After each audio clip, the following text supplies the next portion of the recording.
پیارے بچوں، پچھلی ایپیسوڈ میں ہم نے حضرت زکریا علیہ السلام کا بارے میں آپ کو بتایا تھا اور یہ بھی بتایا تھا کہ کس طریقے سے حضرت بی بی مریم کی کفالت حضرت زکریا علیہ السلام کو سونپی گئی تھی۔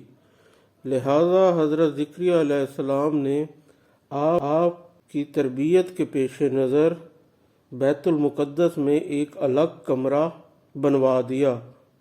اس کمرے میں حضرت زکریا علیہ السلام کے علاوہ کسی کو جانے کی اجازت نہیں تھی۔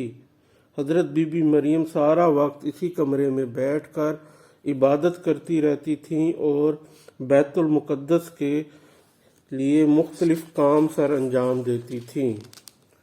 رات کو حضرت زکریا علیہ السلام حضرت بی بی مریم کو واپس ان کی والدہ کے پاس چھوڑ آتے تھے۔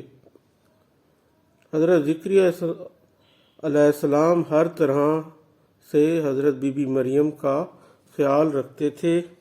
ابھی کچھ سال ہی گزرے تھے کہ حضرت زکریا علیہ السلام نے عجیب و غریب طرح کی چیزیں ان کو نظر آنے لگیں۔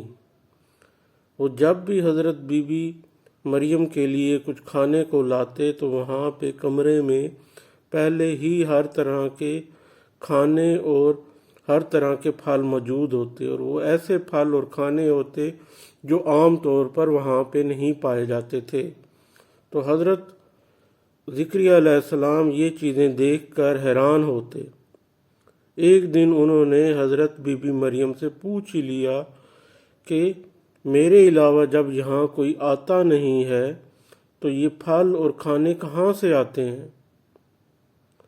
تو حضرت بی بی مریم نے کہا کہ یہ تو مجھے اللہ تعالیٰ کی طرف سے آتے ہیں۔ اس کا ذکر قرآن میں بھی سورہ آل عمران کی آیت نمبر 37 میں ہے۔ یقینی بات ہے کہ اس کراماتی انداز میں مریم بی بی کے پاس کھانے پینے کی اشیاء غیب سے آتی تھی اور اس طرح کے بے موسم پھلوں کی موجودگی نے بیت المقدس میں موجود تمام لوگوں کو حیران کیا ہوا تھا۔ اگرچہ انہیں بی بی مریم کے تقدس کا خیال تھا مگر اب جو ہے وہ سارے لوگ ان کی اور بھی عزت کرنے لگے تھے۔ حضرت زکریا علیہ السلام کی عمر اب 80 سال کے قریب ہو گئی تھی۔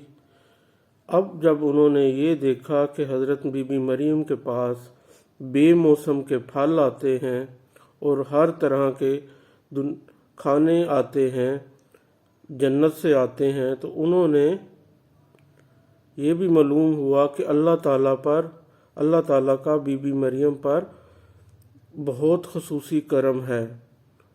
تو ان کے دل میں بھی یہ آرزو پیدا ہوئی کہ جس طرح بند کمرے کے اندر اللہ تعالیٰ حضرت بی بی مریم کو بغیر موسم کے پھل لا دیتا ہے اور ہر طرح کے کھانے اور رزق دے دیتا ہے، تو کیوں نہ نا امیدی سے نکل کر وہ بھی اپنے اللہ تعالیٰ سے فریاد کریں، دعا کریں کہ ان کو بھی اللہ تعالیٰ بے موسم کی اولاد عطا کرے۔ لہٰذا انہوں نے جو ہے بہت رو رو کر اللہ تعالیٰ سے دعا کی کہ اے میرے رب، میں تنہا ہوں، وارث کا محتاج ہوں، یوں تو ہی سب کا حقیقی وارث ہے، لیکن اللہ تعالیٰ مجھے نیک اولاد عطا کر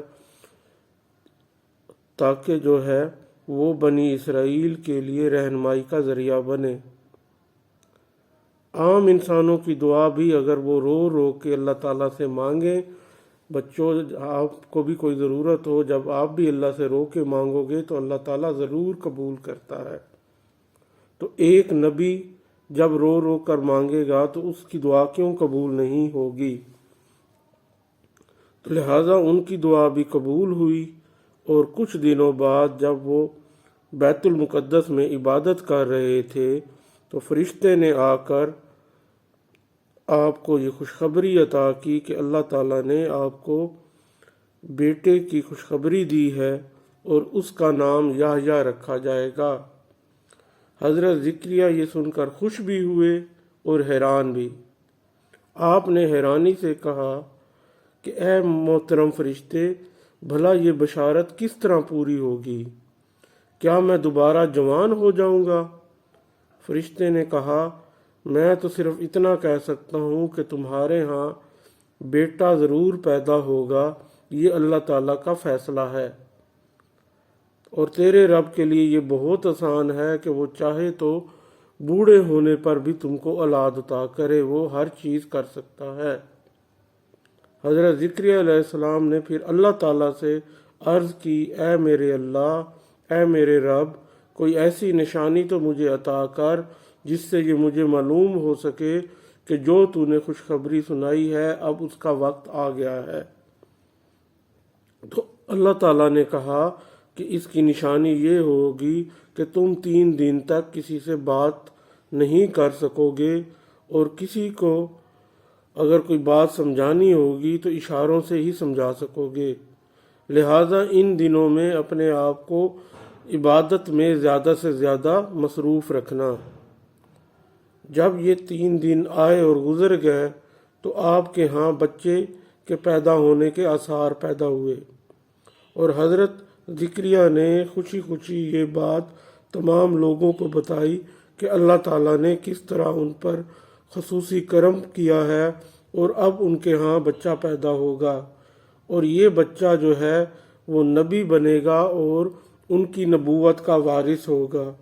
اس کے بارے میں اللہ تعالیٰ نے قرآن کریم کی سورت مریم کی آیت 1 سے لے کے 11 تک میں بھی اس بات کا ذکر کیا ہے۔ تو پیارے بچوں، آج کی سٹوری اتنی ہی، انشاءاللہ ایک اور پارٹ ہم اس سٹوری کا آپ کو سنائیں گے آگے، اس کا انتظار کریں اور ہمیں زیادہ سے زیادہ لائک کریں تاکہ یہ چینل جو ہے آپ کو اسی طریقے کی اچھی اچھی سٹوری سناتا رہے۔